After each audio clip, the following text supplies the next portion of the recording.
Nama Slamet Tohari atau Mbah Slamet jadi pembicaraan. Pria yang berkedok dukun sakti pengganda uang itu nyatanya bikin gempar karena membunuh dan mengubur 10 korban di kebun kubis miliknya.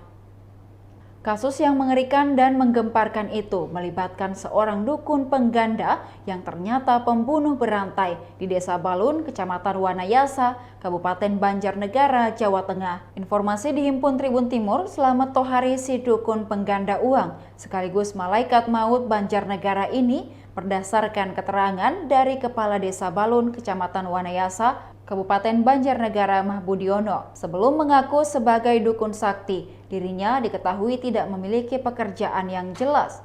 Diketahui istri Slamet sempat menjual kubis sebagai mata pencarian. Mahbudiono juga baru tahu bahwasanya Slamet Tohari seorang dukun pengganda uang berdasarkan informasi dari korban lain asal Palembang. Menurut Mahbudiono, pelaku selama ini jarang terlihat di desa. Rumahnya terletak di pinggiran dan bersebelahan dengan sungai, sehingga jauh dari warga yang lain dan orang-orang di sekitarnya juga cuek. Ternyata pengungkapan kasus bermula dari pesan WhatsApp salah satu korban kepada anaknya. Polisi mengungkap kasus pembunuhan berantai ini berdasarkan sebuah petunjuk. Petunjuk yang dipakai ialah pesan terakhir korban Mbah Slamet, pria berinisial PO. PO sempat mengirimkan pesan kepada anaknya.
Demikian Tribun Hot News kali ini, saksikan berita lainnya hanya di kanal YouTube dan Facebook Tribun Timur.